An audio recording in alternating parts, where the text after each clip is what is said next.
Can offset a lot of that once we get a few customers and start a subscription revenue model. What? Revenue?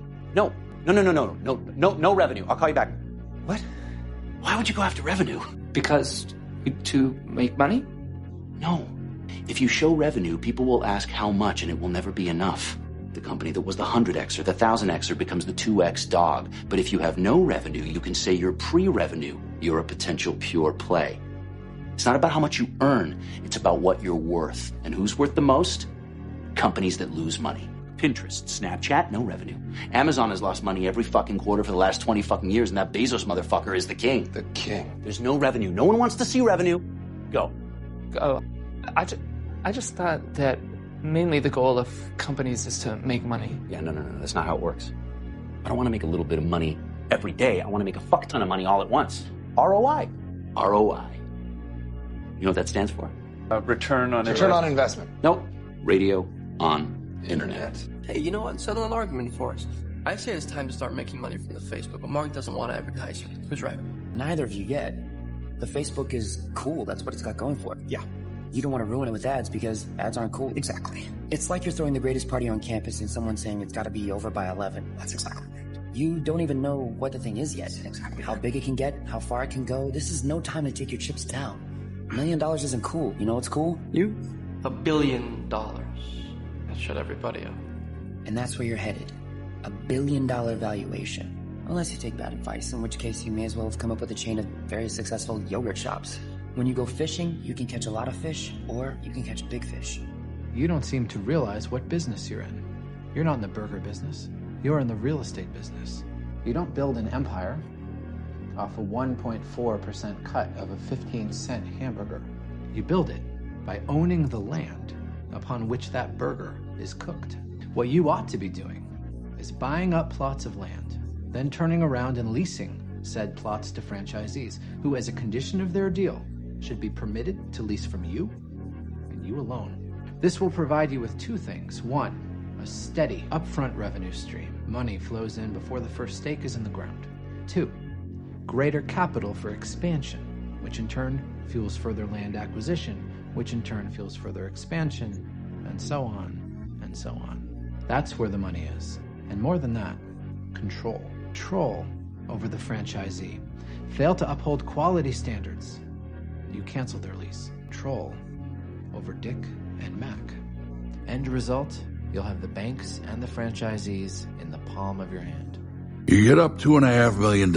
Any asshole in the world knows what to do. You get a house with a 25-year roof, an indestructible Jap economy shitbox. You put the rest into the system at 3 to 5% to pay your taxes, and that's your base. Get me? That's your fortress of fucking solitude. That puts you for the rest of your life at a level of fuck you. Somebody wants you to do something? Fuck you. Boss pisses you off? Fuck you. Own your house. Have a couple bucks in the bank. Don't drink. That's all I have to say to anybody at any social level. For those of us climbing to the top of the food chain, there can be no mercy. There is but one rule. Hunt or be hunted. It's just money. It's made up. Pieces of paper with pictures on it so we don't have to kill each other just to get something to eat. It's not wrong, and it's certainly no different today than it's ever been. 1637, 1797, 1819, 37, 57, 84, 1901, 07, 29, 1937, 1974, 1987. Jesus, didn't that fuck me up good? 92, 97, 2000, and whatever we want to call this. It's all just the same thing over and over. We can't help ourselves. And you and I can't control it or stop it or even slow it, or even ever so slightly alter it.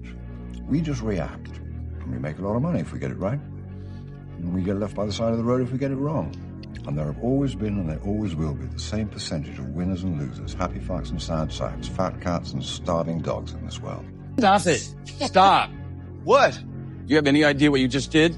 Oh, come on, we just made the deal of our lifetimes. We should celebrate. You just bet against the American economy. Fuck yeah, we did. Yeah. Fuck yeah. Which means, if we're right, people lose homes, people lose jobs, people lose retirement savings, people lose pensions. You know what I hate about fucking banking? It reduces people to numbers. Here's a number. Every 1% unemployment goes up, 40,000 people die. Did you know that? No. Did you know that? No, I didn't know that. We were just excited. Just don't fucking damn. A collateralized debt obligation.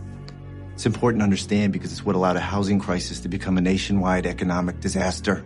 Here's world-famous chef Anthony Bourdain to explain. Okay, I'm a chef on a Sunday afternoon, setting the menu at a big restaurant. I ordered my fish on Friday, which is the mortgage bond that Michael Burry shorted. But some of the fresh fish doesn't sell. I don't know why. Maybe it just came out halibut has the intelligence of a dolphin. So what am I going to do? Throw all this unsold fish, which is the BBB level of the bond, in the garbage and take the loss? No way.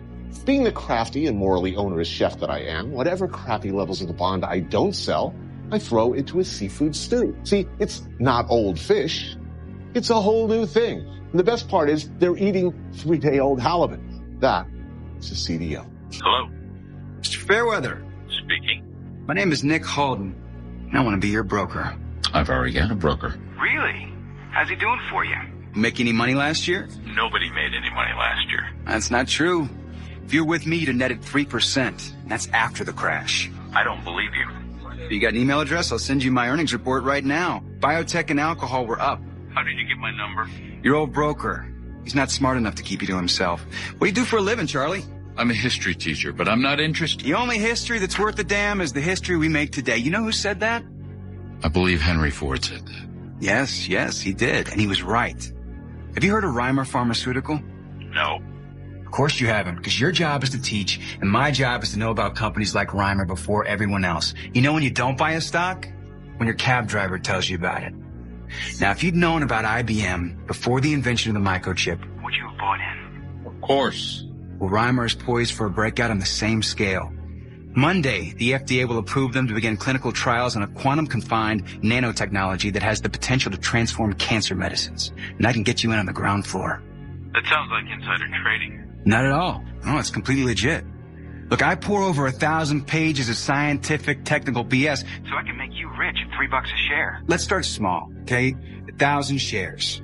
I double that for you next week, and then we get serious. Sounds nice, but I'd have to ask my wife. Your sale just died, rookie. Mr. Fairweather, if you invest with me, the only question you'll have to ask your wife is what kind of hardwood floors does she want in her new house? I don't know. Life comes down to a few moments, Mr. Fairweather. This is one of them. I'm in, but let's make it 5,000 shares. Thank you. I'll transfer you over to one of our girls, and she'll take your information. You know that I am right, but you don't care about me. You don't care about the board. You don't care about your men. You don't even care about your own son. The only thing that matters is a great Lamborghini. What do you want me to do? You want me to be normal? You want me to be like everyone else? Living on my knees, afraid to make the wrong decision? Making a fool of myself? At every turn, crawling like a crab on the floor of the ocean? I don't know who you thought you met.